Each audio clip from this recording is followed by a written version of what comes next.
Voyons le calendrier des études d'exécution. Les études d'exécution doivent permettre la réalisation de l'ouvrage. Elles comprennent les plans et détails d'exé, les plans de synthèse, les devis quantitatifs détaillés, calendrier prévisionnel des travaux par corps d'état.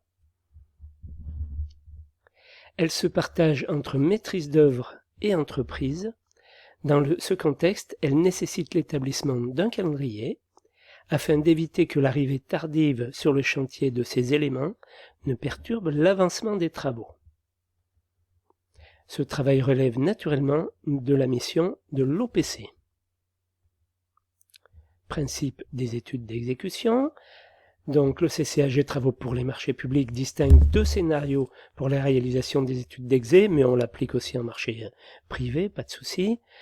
Première hypothèse, les études sont réalisées par les entreprises.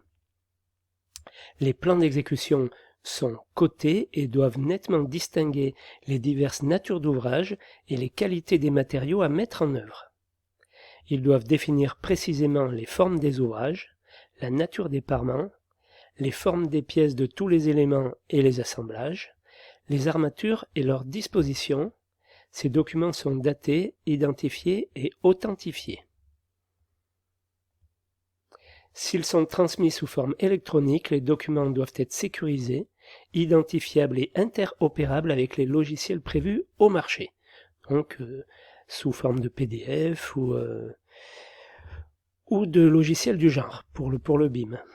S'ils sont transmis sous forme papier, les plans d'exécution sont adressés en 3 exemplaires au maître d'œuvre, sous forme papier. Donc un sur support permettant la reproduction.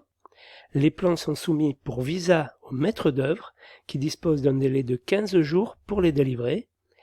La délivrance ne dégage pas l'entreprise de sa propre responsabilité. Donc les plans d'exécution, attention, donc ce visa ne délivre pas l'entreprise de sa responsabilité. C'est très important de comprendre ça. Deuxième hypothèse, études réalisées par le maître d'œuvre. Lorsque la mission le prévoit, ces études font partie des documents nécessaires à la réalisation des ouvrages. La responsabilité de l'entreprise n'est pas engagée sur la teneur de ces documents. Le titulaire a l'obligation de vérifier, avant toute exécution, que ces documents ne contiennent pas d'erreurs, omissions ou contradictions, normalement décelables par un homme de l'art. Retenez ça. Normalement décelable par un homme de l'art. Il peut y avoir des erreurs, il peut y avoir des oublis, il peut y avoir des contradictions.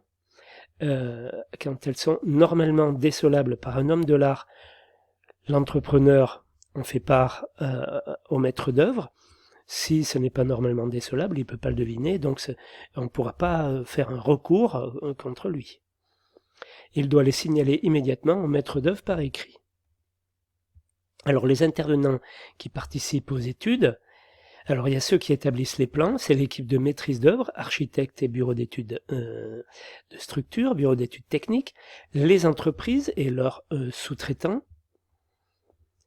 les personnes qui apportent des informations, l'ensemble des entrepreneurs pour leur réservation et pour la coordination de leurs travaux dans de bonnes conditions, les personnes qui contrôlent ou qui visent les plans à des titres différents, donc le représentant du maître d'ouvrage ou son conducteur d'opération, le maître d'œuvre, le contrôleur technique. Le cheminement des plans maintenant, les tâches successives constituant le cheminement d'un plan ou d'un ensemble de plans relatifs à une zone, par exemple plan de coffrage du niveau 2, peuvent être les suivantes. Exécution du plan, distribution aux entreprises concernées pour réservation et envoi au maître d'œuvre pour vérification. Voilà le cheminement par exemple, un cheminement. Retour des réservations des entreprises, donc c'est la suite.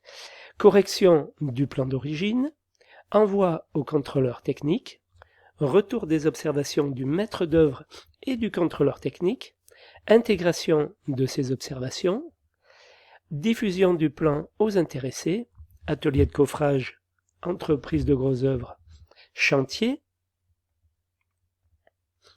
Sur les chantiers importants, un organigramme schématisant les tâches contractuelles de chacun et le cheminement fonctionnel des documents sera de la plus grande utilité. Donc, élaboration du calendrier des études. Pour réétablir ce calendrier, il faut tenir compte du planning d'exécution des travaux, prendre en considération la tâche d'exécution et établir un compte à rebours permettant d'en déduire le délai de fabrication en atelier ou sur le chantier, un compte à rebours. Puis le détail de livraison et de commande. Enfin, la date de fin des études et la prestation considérée. Oui. On finalise alors le calendrier des études en tenant compte pour chaque prestation de ses délais et du temps d'exécution. On obtient ainsi la date de début, comme on a tout fait à rebours, et des diverses études nécessaires. Il est nécessaire de lisser les tâches en les regroupant, par exemple toute la fabrication d'un même étage en atelier et l'ensemble des plans d'un même BET.